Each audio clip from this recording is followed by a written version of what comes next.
code GTU at the front.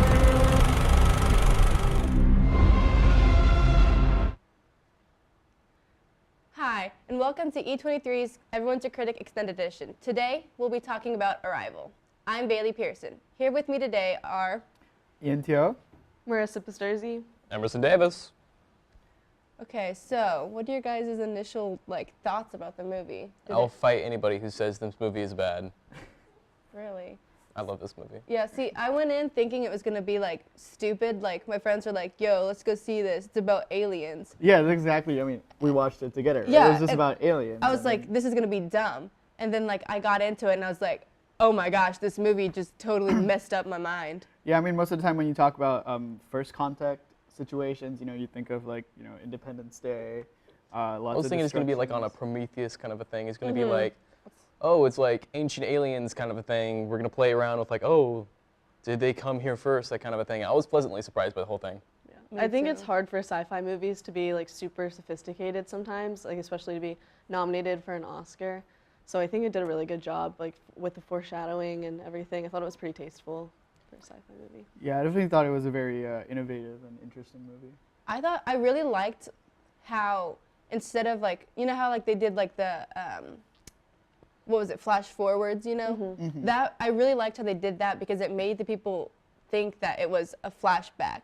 So the whole time I was like, oh my gosh, Yeah, it is really very interesting how they played with the concept of time, especially when they talk about how time is a non-linear thing. Yeah. After you learn the language and you found out you've been played the whole time.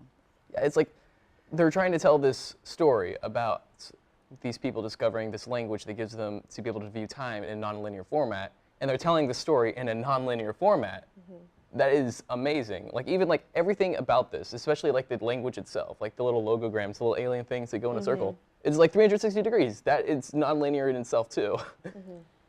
And I mean, I also liked how not only it was the twist of the time, but it also was the twist in her life, how she was the reason her husband, how she told her husband that her kid had cancer or whatever, how it wasn't just the one alien thing, it was also her personal life thing that also had those twists and turns in it. Which I think lacks a lot in other sci-fi movies, why you kind of aren't as attached to them because you don't get to be involved with the character on an emotional level. Yeah. But in this one, you get to see, she starts off and it seems like it's a flashback, so you think she has this rough past with her daughter passing away from cancer, but then you get into it and you realize that it kind of coincides with the entire trying to talk with these aliens and kind of figure out why she can see into the future. So definitely a very interesting film, but why we're talking about it today is because it's been nominated for Best Picture of the Year. What do you guys think about that?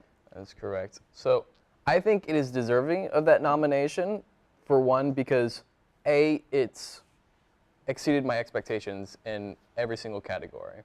And what Marissa said, typically what you see with sci-fi movies is that they try and focus on the whole, the science fiction aspect of it and the fantasy and trying to make you blow your mind with special effects and everything that could not possibly be true. But with this, they focus on character development so that you have a strong connection with the characters. And then they try and tell a story so that you're trying to comprehend it through a linear format, but then it changes the dynamic by changing the storyteller, no, this is how it actually happens. And then you and yourself, the audience, becomes enveloped in this non-linear storytelling format. Yeah. It definitely made you think, you had to start thinking creatively, which I think is just a sign of any good movie and why it should be nominated for an Oscar, because in a lot of movies it's predictable, you can kind of see what's happening next, but I felt like this one kind of treated the audience like they had a certain level of intelligence, but without being too hard where you didn't understand it. Yeah. There was a fair amount of science actually behind this. They hired actual linguistic professors, a lot of people to make sure even you go in frame by frame, you see them building the code to try and create the language from scratch and everything. That's actual code. They didn't just button mash. They actually had code for that. Yeah. They showed everything how it was. No, yeah, I agree with the whole making you think, because honestly after the movie, I know we stood there for a solid 15 minutes in the movie theater. What have we and just watched? I was like, okay, what just happened? And I was processing it all and talking. Oh my gosh. Yeah, I mean, I feel like it's definitely did make you think, and it wasn't in a very way that was I don't know. Sometimes I feel when I watch films, it's very pseudo-intellectual. Like they try and make you think, and because of that, it doesn't come off very well. Like that's what I felt about Interstellar. Even though a lot of people didn't felt otherwise, I just felt it was trying too hard. But this movie generally had a interesting story to tell with its own message. Yeah. So yeah, I definitely like believe it is worthy of this Oscar nomination. Like if it doesn't win, I'm going to be so upset. Yeah. Like so far, never mind. I'm not Do gonna you go guys there. think There are it's lots of gonna other things. deserve It's, the window? Because I mean, I haven't seen much of the other films on the Oscars. Neither have I, quite honestly. Although we can try and discuss like what it should be winning. So Best Picture, we've kind of decided it has a strong standing for. Best Director, maybe so. Best Cinematography has a good chance, and another one is Best Sound Editing. And the sound editing that was the sound was so fantastic. good. The score, like they actually started making the score before they actually started filming, like. And also going back to the whole nonlinear format thing, I actually just read this. Like the violin melody that they played at the end of the movie, it's palindromic. And what palindromic means is that it's the same at the beginning like it is at the end, like Taco Cats. You spell it backwards, it's still Taco Cats. And that theme came up a lot, like with the daughter's name being Hannah. Hannah, it's yeah. palindrome. It's like the entire everything about the movie was like full circle. Oh my gosh. That just blew my mind. This is still like messing with me. I didn't even think about like. It's like a boomerang, keeps coming back around. That is. Keeps okay, coming back yeah. around, it's nonlinear. I'm gonna be writing some strongly worded letters if this does not win. I'm not even kidding you. Like.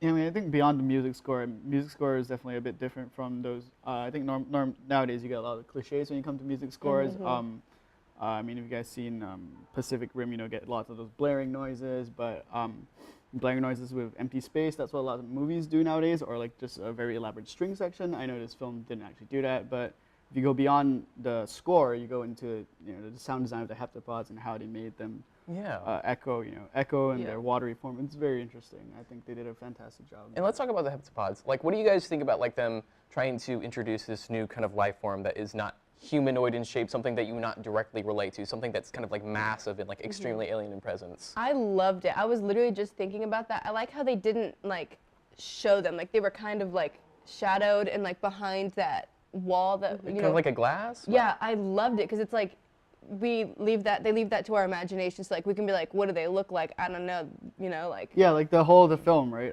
You could see like the tentacles, right? Like, is this, are those your legs? Are those your hands? Is that all of them? Are they huge humans? Yeah. So like I thought that was fantastic design. I feel like everything like they were trying to do in this movie was trying to go against the norm of what sci-fi is trying to do nowadays, which is like you present this problem, aliens typically identifiable in some sort of stereotypical alien format, little green guys or like green, like a big brown like monster things like from Alien or something. And I really liked how the heptapods had that super unusual shape, and it wasn't like that, like a Kyle XY, how they make aliens look like us kind of thing. You can go that route.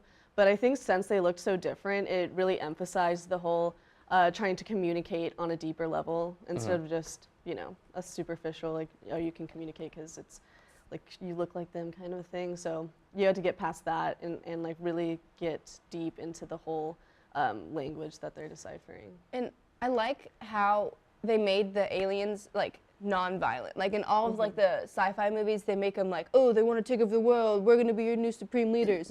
No, like they really focused on the whole like, since like the aliens are more intellectual, they're not like wanting to fight. They just want to communicate and like know more. Yeah. It's not like the violent, oh my gosh, we're all gonna die alien movies. I think the really interesting thing about this film is how little in terms of like movement there is, but they still manage to draw you in.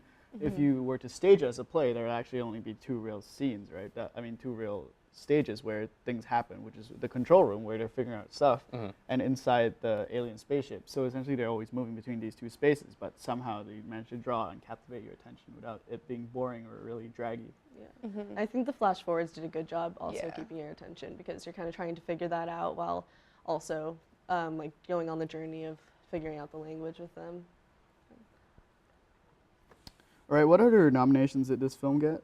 Let's see, we got Best Film Editing, Best Production Design, Best Sound Mixing, kind of went through that.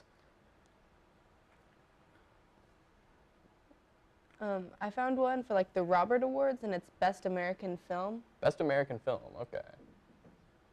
So I don't know. I mean, We have a lot of competitors in that category. I think La La Land might beat it out, like something like that. See, I'm tied with La La Land in this. Like, they're both like on different ends. You know, one's more dramatic and one's more like, oh, love and song, and I mean. Like you know. one's going to make you go, what the hell did I just watch? And the other one's going to make you go, I'm crying. Make it stop. Yeah. So yeah. Yeah. What else was there? There was another cool thing that they kind of talked about. Like they named the aliens Abbots and Costello. Yeah, I like that. And that was a whole reference to like this whole gig that these two comedians, Abbott and Costello, did.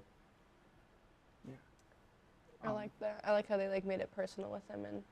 Yeah, it's like what it's in reference to is like how they're trying to make sure that they can communicate with the aliens directly, because the whole gig they did is that there's who's on first, what's on second, I don't know who's on third. Those are the names of the players, although they try and go through this gig like who's on first. It's like this, and it's like bad communication, and that's a really cool. It's a cool reference. What do you guys think of the acting, though? Do you think Amy Adams deserved a nomination for Best Actress? Yes. Yeah, I think she did. I think it's hard to connect to something that's not there. Like, you know, those aliens were probably CGI or whatever. So it's like, I feel like that's more of a challenge than, you know, acting with another. That's a very interesting point. I person. didn't think of that. She was probably like either looking at a green screen or a puppet the entire time. Yeah. Well, guys, I'm sorry to do this, but I think that's all the time we have for today. Thanks for tuning in to E23's Everyone's a Critic. I'm Bailey Pierson. I'm Ian Teoh. I'm Marissa Pisterzi. Emerson Davis.